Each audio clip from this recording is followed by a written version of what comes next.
Hey guys, and welcome to my review for The Rings of Power Episode 5, Partings.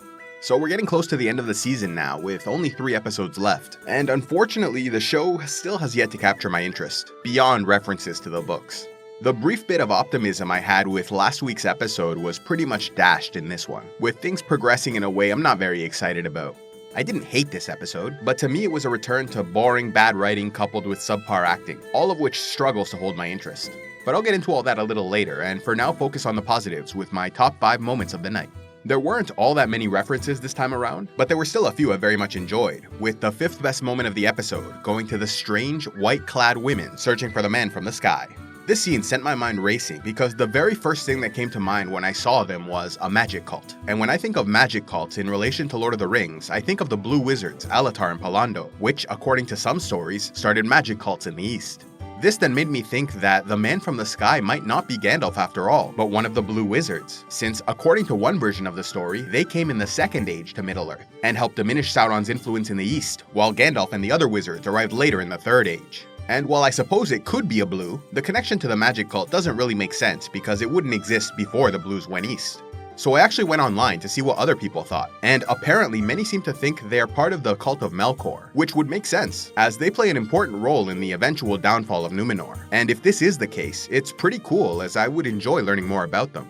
I saw a lot of people making fun of how they look, but to be honest, I like their look. If they really are Melkor cultists, then they more or less look like what I would imagine, though I might have guessed robes of red and black. Moving on to the number 4 spot, I went with Elrond keeping his promise to Durin, kind of. I actually really liked the dwarf scenes this time around, and enjoyed Durin's gag about the table as well as his overall relationship with Elrond. If I was to get technical, I think it's pretty obvious Elrond totally revealed that he knew about the Mithril during his meeting with Gil-galad, even if he didn't actually mouth the words. His behavior and inability to answer all but confirmed it. Even so, from Elrond's perspective at least, he didn't break his word to his friend, which I was happy to see. Given how lightly Gil-galad treated Elrond's oath, I don't think promises carry the same weight in this show as they do in the books, but it still brought to mind the many stories about elves, humans, and dwarves swearing oaths and making agreements that could not be broken under any circumstance. The greatest example of this is when the Elven High King and his sons swore the Oath of Feanor, vowing to fight Morgoth and recover the Silmaril jewels, only to be led down a path of death and destruction that inadvertently helped Morgoth in his conquest of Beleriand. Another story about oaths that came to mind was when Finrod, the brother of Galadriel, made a promise to aid the human house of Beor, and was called to fulfill that promise a generation later, when the new chieftain arrived in front of King Finrod and presented the Ring of Barahir, which symbolized their pact of friendship.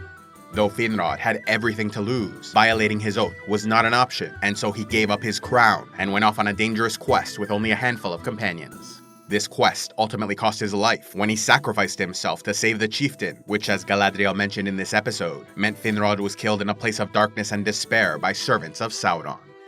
As it so happens, the man Finrod helped and saved was Beren, a human who went on to steal a Silmaril from the crown of Morgoth and was an ancestor to Elrond, Elros, Pharazôn, Aragorn, and other great heroes. For the 3rd best moment of the episode, I chose Pharazôn's discussion with his son about his support for Miriel's war. I really enjoyed this brief conversation as it clarified some things for me. I had assumed Numenor was already a mighty empire by this time, like in the books, but apparently not.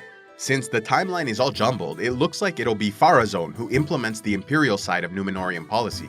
In the books, Numenor spent thousands of years mastering the sea and exploring the world, even settling colonies in many foreign lands. At first, they were generous and kind to those they encountered, but over time grew more harsh and tyrannical, extracting tributes, like Pharazôn mentioned, from lesser human settlements across the world.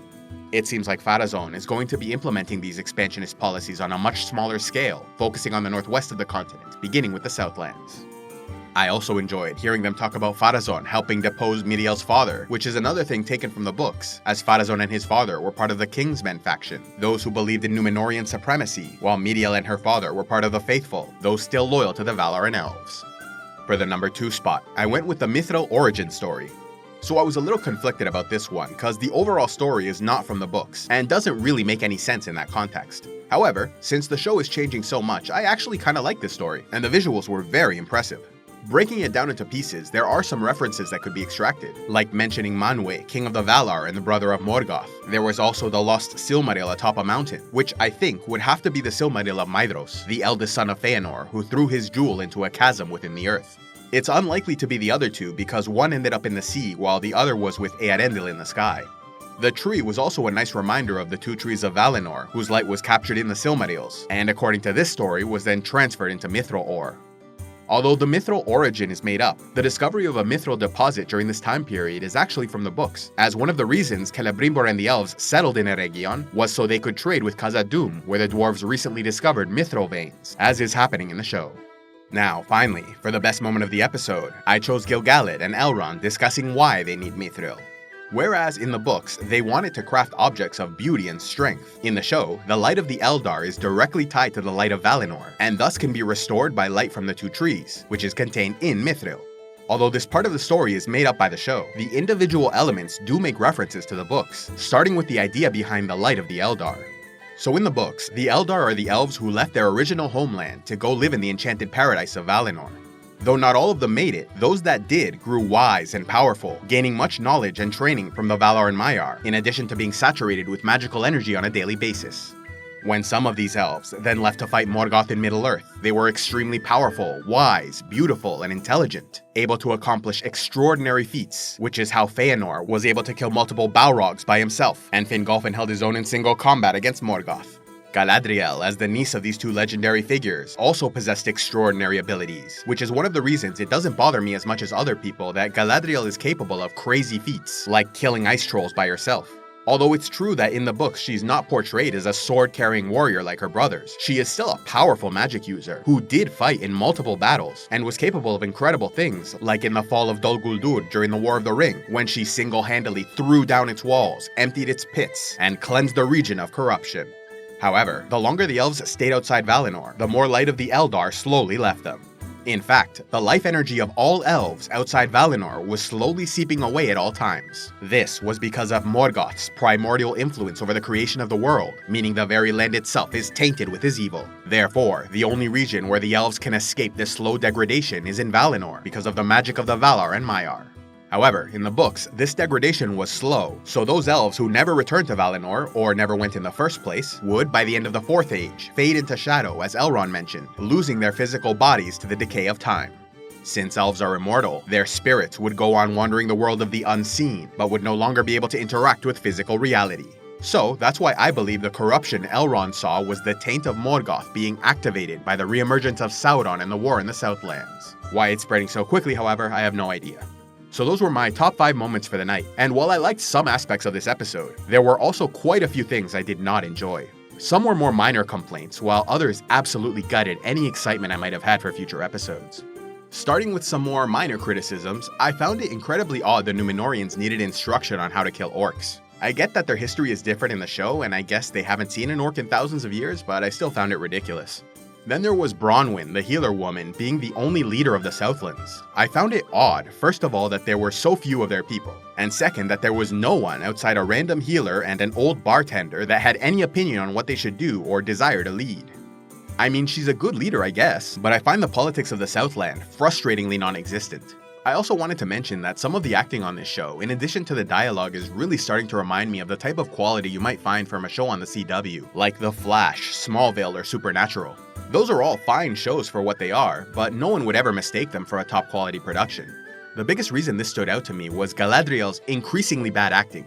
Although I kind of liked her intensity in the first episode, they've taken it to such a comical extreme I just can't ignore it. The way she half squints her eyes in this strange, crazy way in nearly every scene, like she's perpetually on the verge of a nervous breakdown. I just can't take her seriously and can't wait for her to be off the screen. I also found Isildur utterly insufferable this entire episode, and I'm not sure why they're choosing to make him so unlikable, although I did like the scene where he got punched in the face. Now, the last 2 criticisms I had were the more major ones in my opinion, starting with Adar accepting the oaths of the Southlanders. I actually liked this scene on its own, and might have put it in my top 5 moments, except for me, it was ruined because I felt they were further implying Adar was not Sauron. One of the things I was really hoping to avoid in this show were silly twists put in just for the sake of having a twist. In this case, I was really hoping they would avoid making Halbrand be Sauron, but that seems to be the implication I felt when Adar got upset hearing Sauron's name. Maybe he reacted that way for another reason, but to me, it definitely felt like he did not like being called Sauron, or at least didn't like hearing others use that name. That kind of makes sense since Sauron is kind of a derogatory name anyway, as it means the abhorrent, so maybe that's why he didn't like hearing it. But either way, it immediately made me think that maybe the rumors are true, and Adar is a rival or servant of Sauron, and that Galadriel's companion is actually the Dark Lord, already having infiltrated Numenor. I absolutely do not want this to be the case, as there are so many implications from that decision that I would not enjoy, including what appears to be a budding romance between Halbrand and Galadriel. If he really ends up being Sauron, then having Galadriel so easily fooled by him, while in the books she was one of the only beings capable of seeing through his lies, would just be a massive disappointment. Also, I thought Adar was playing the role of Sauron very well. If he is not Sauron, and instead some made-up character, it would feel like a waste of a good actor and role. But even after all these criticisms, the real problem I had with this episode came near the end, when we finally got a look at the Great Numenorian fleet, only to learn it was 5 ships with 500 warriors, cut down to 3 ships with 300. My god, was this absurd. I could not believe they made Numenor look so small-scale and anti-epic. In the books, Numenor's armada and legions were massive, as were the armies of Sauron, but sending so few men and having so few ships, while making it seem like it's some grand expedition that'll make or break the Queen's reign, I was just completely shocked, and actually started laughing out loud at the very end when the ships were sailing out. This was not the Numenor I wanted to see. Overall, I gave this episode a 5 out of 10.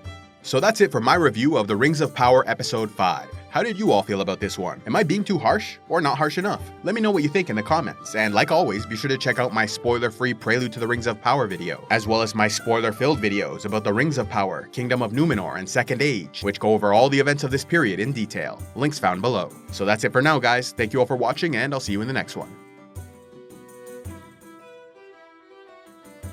A special thanks to all those who contribute to CivilizationEx. If you'd like to help the channel, be sure to give a like, leave a comment, subscribe, and check out the links below, or else go to patreon.com/CivilizationEx, where you can gain early access to videos, vote on future content, and watch the Patreon-only series, Heroes of Lore and Legend.